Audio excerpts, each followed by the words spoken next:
Welcome to another edition of Monkey Knife Fight DFS picks for week one of NFL action here on Fantasy Focus. I'm Derek Tate alongside Ryan Levy as we break down our Monkey Knife Fight DFS picks for the game between the Indianapolis Colts and the Jacksonville Jaguars. I mean, at least there's going to be some fans in the stands for the Jacksonville attempt to go ahead and tank for Trevor. I mean, you got to love it, dude. They're pushing their chips to the center. Come see us tank all damn season. Yeah, I mean, this should be, according to Vegas, the ugliest game of the weekend. It's the only spread, I believe, that's above 7 points. So the Colts are 8-point favorites on the road. In terms of Monkey Knife Fight and DFS plays for this week, we're gonna fade the rapid fire. I know rapid fire is typically my favorite contest in terms of Monkey Knife Fight, but they have Jonathan Taylor pitted against Marlon Mack, and I don't love that. What do you think about that?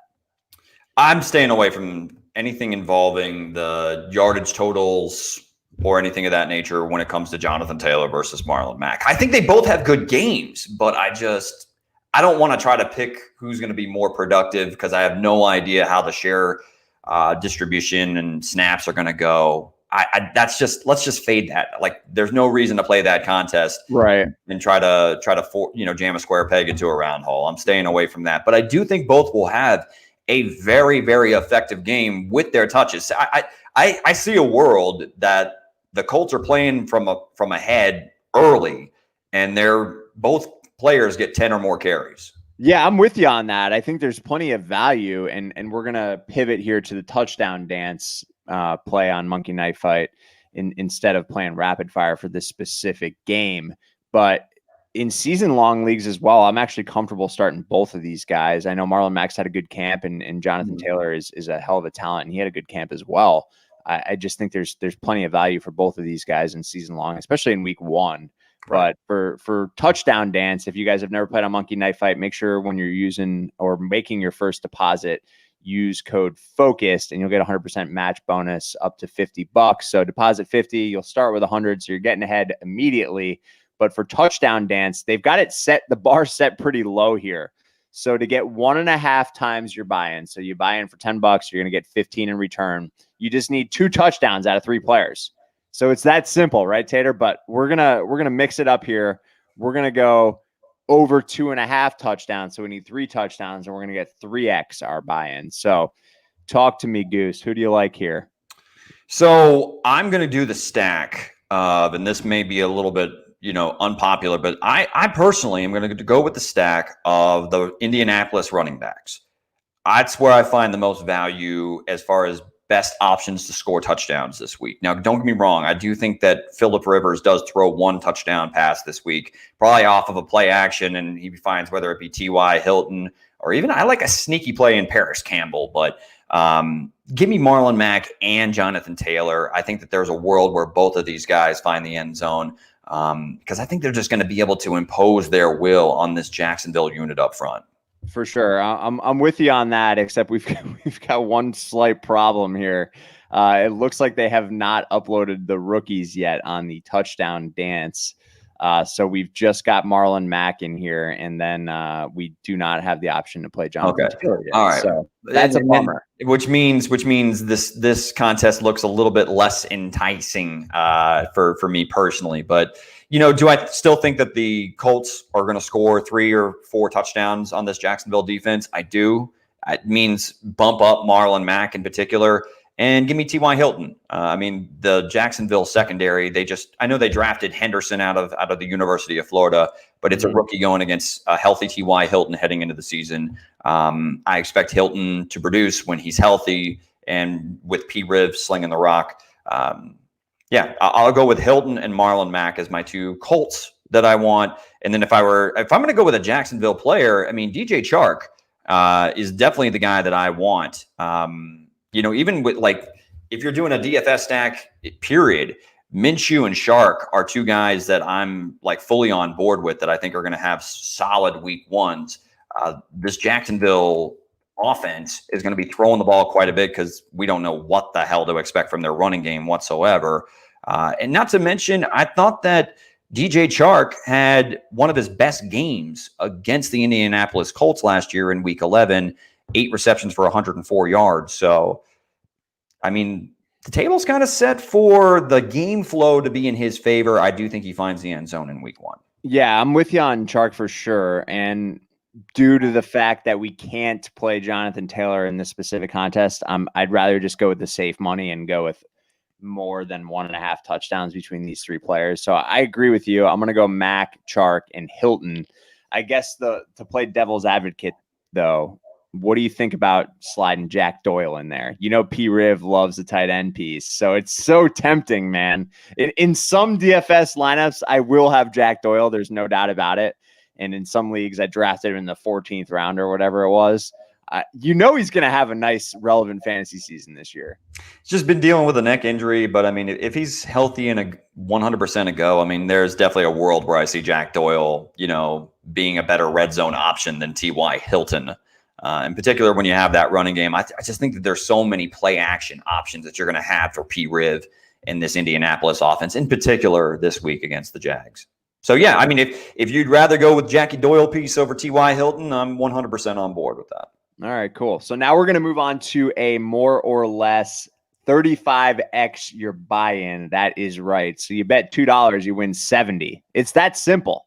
All you got to do is get scroll it up. We got to get a look at those totals, baby. All you got to do is get 6 out of 6 here. And of course, they throw a James Robinson in there for us. This is fantasy points, so we want the yardage totals. I like the yardage plays and reception plays better. Same. So, we're talking about the Jags and Gardner Minshew, 242.5 passing yards.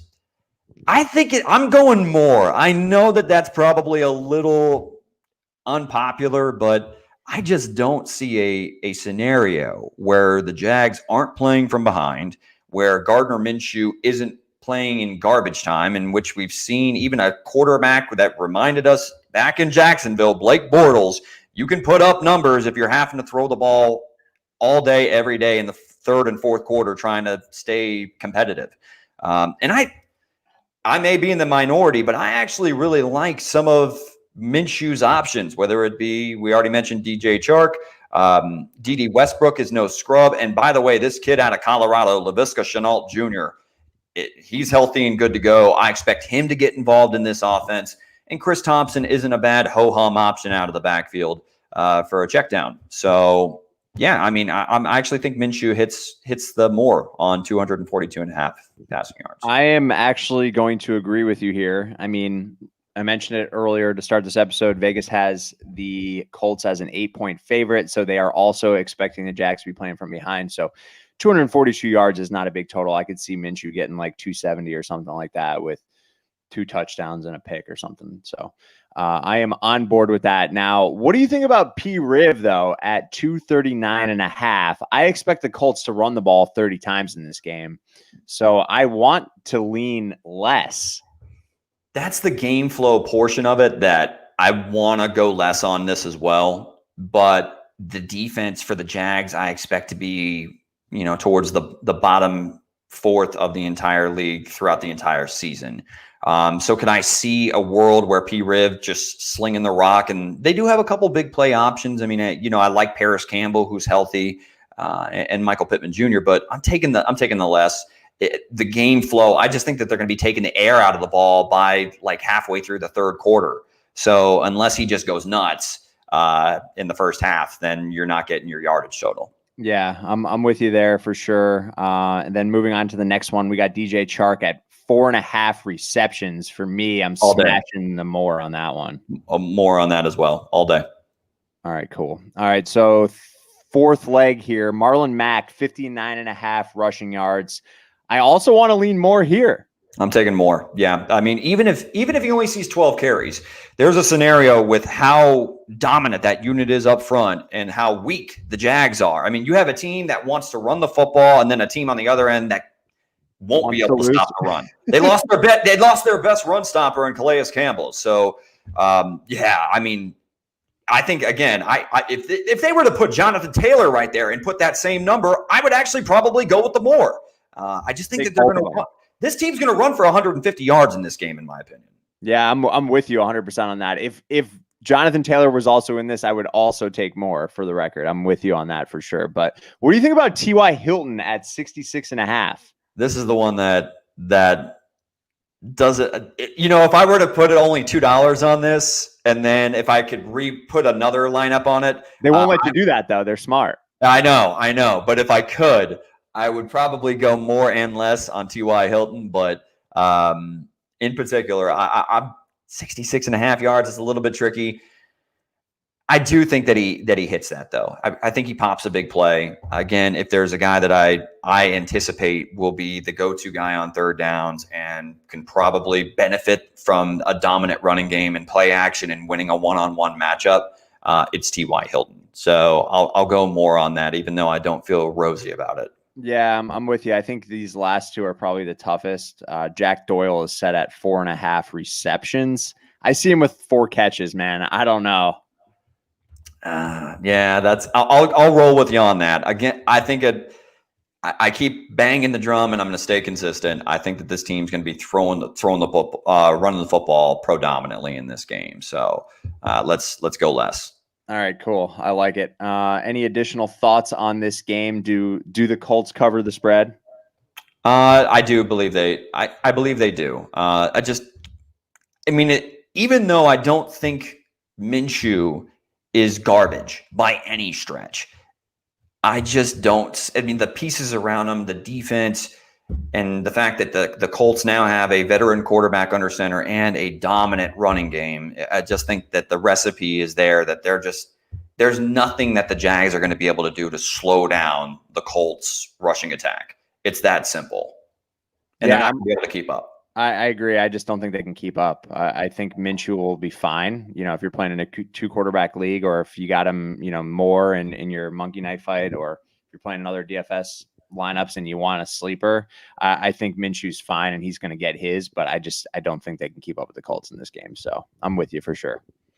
And that'll do it for this episode of our NFL DFS picks through Monkey Knife Fight here on Fantasy Focus. If this is your first time coming across the YouTube channel, go ahead and hit the subscribe button so you don't miss any of our fantasy football content heading into the 2020 NFL season. Also, again, if you are just coming across Monkey Knife Fight for the first time, go to monkeyknifefight.com, create an account, use the promo code FOCUSED. When you make your first deposit of $50 or more, Monkey Knife Fight will match it up to $50. And until next time, everybody, later, says the Tater. We got Browns Ravens next. Let's go.